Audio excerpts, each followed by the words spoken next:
Before I share with you some what I do knows, I want to talk with you about what I don't know. All right, I have two older brothers. One was in high school in the early 1970s, and this was a time when a high school GED got you a job, all right, and the college degree was exemplary. My other brother, Pat, was in high school in the early 80s, and by this time, the GED wasn't enough to guarantee employment. You needed a college degree. And if you got one, you had a pretty good chance of getting the kind of job that you wanted after you graduated. Now me, I graduated high school in 1988, got my college degree in 1993. And that college degree in 93 did not mean as much. It was not a ticket, it was not a voucher, it was not a free pass go to anything. So I asked the question, what does your college degree mean? It means you got an education. It means you have more knowledge in a specific subject, vocation.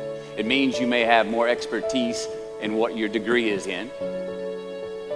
But what's it worth? In the job market, out there today, we know the market for college graduates is more competitive now than ever. Now, some of you already have a job lined up. You've got a path where today's job is going to become tomorrow's career. But for most of you, the future is probably still pretty fuzzy. And you don't have that job that directly reflects the degree you just got. Many of you don't even have a job at all. Think about it. You've just completed your scholastic educational curriculum in life, the one that you started when you were 5 years old in kindergarten, up until now, and your future may not be any more clear than it was 5 years ago. You don't have the answers, and it's probably pretty damn scary. And I say that's okay, because that is how it is. This is the reality that many of you are facing. This is the world that we live in. The sooner that we become less impressed with our life, with our accomplishments, with our career, with whatever that prospect is in front of us, the sooner we become less impressed and more involved with that and these things, the sooner we get a whole lot better at doing them. So, I'm going to talk to you about some things I've learned in my journey. Most from experience, some of them I heard in passing, many of them I'm still practicing, but all of them I do believe are true. Now, they may be truths to me, but don't think that that makes them mine, because you cannot own a truth.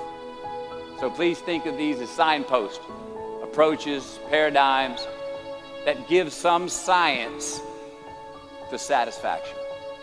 They're yours to steal, they're yours to share, liken to your own lives, to personally apply in your own lives, in your own way, should you choose to. So, here we go.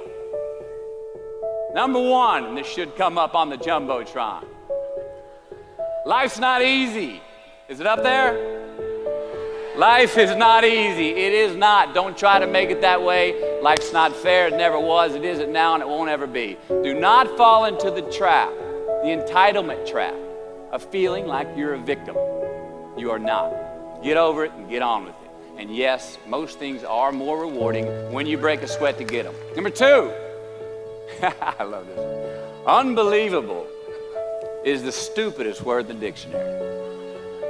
Should never come out of our mouths. Think about it. To say, oh wow, what an unbelievable play. It was an unbelievable book, an unbelievable film, an unbelievable act of courage. Really? It may be spectacular, it may be phenomenal, most excellent or outstanding. But unbelievable? Give others and yourself more credit. It just happened. You witnessed it. You just did it. Believe it. What about the other side of unbelievable? You know, that side when we humans underperform or act out of our best character. For instance, man flies a suicide jet into the World Trade Center. Millions die from diseases every day that we have cures for. Bob the Builder swears that he's going to have your house built by Thanksgiving, and you can't move in until Christmas the next year. Our best friends lie to us, and we lie to ourselves all the time. Unbelievable? I don't think so.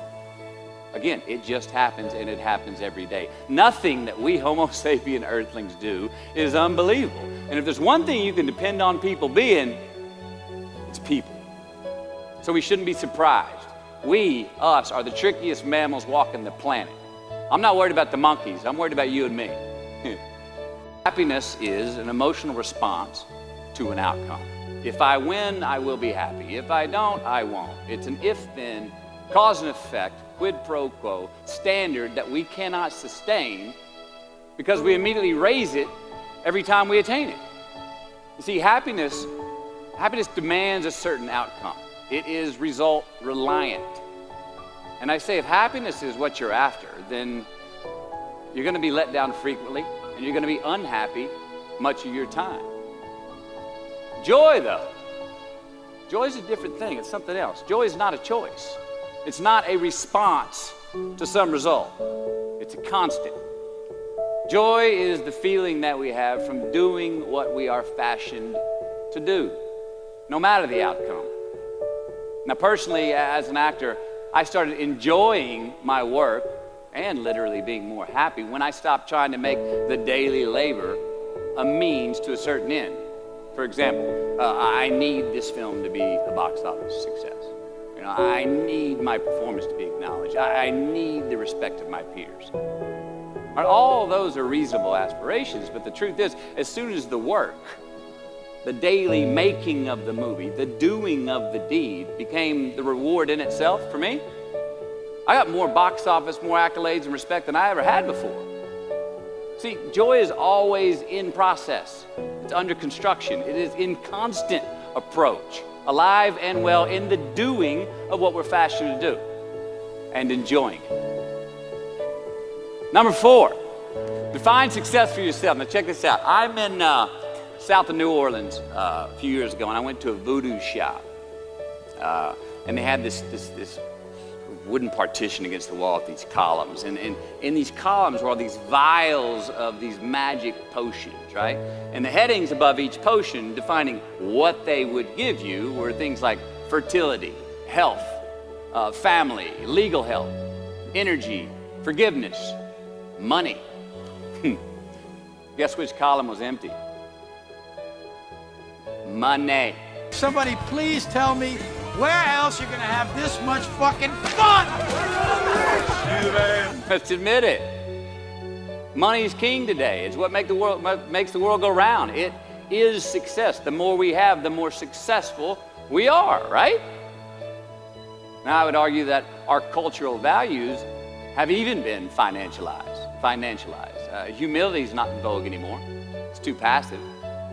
It's a get-rich-quick on the internet, richest 15 minutes of fame world that we live in, and we see it every day.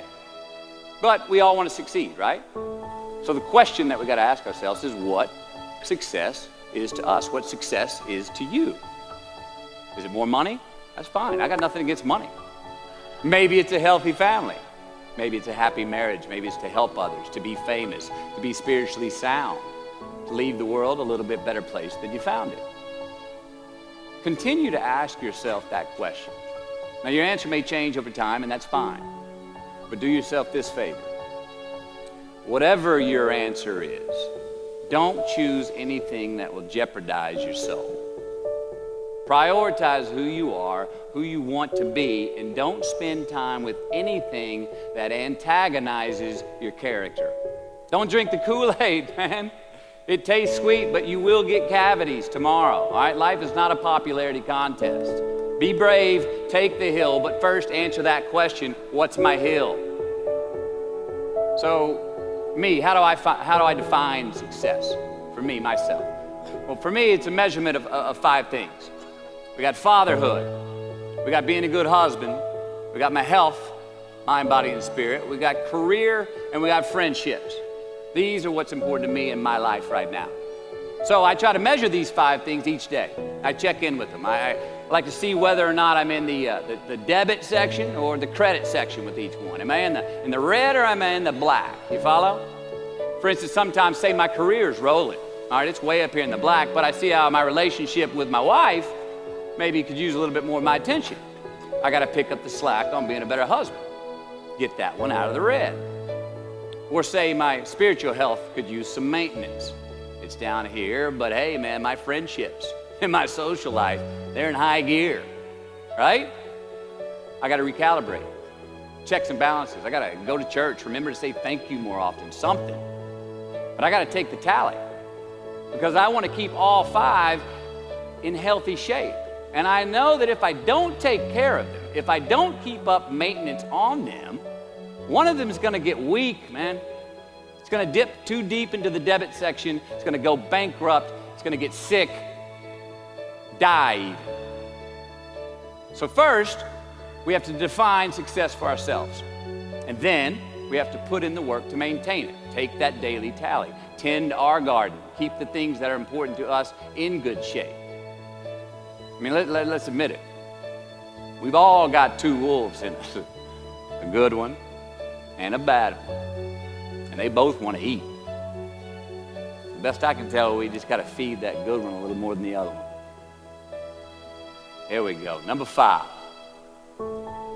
Don't leave crumbs.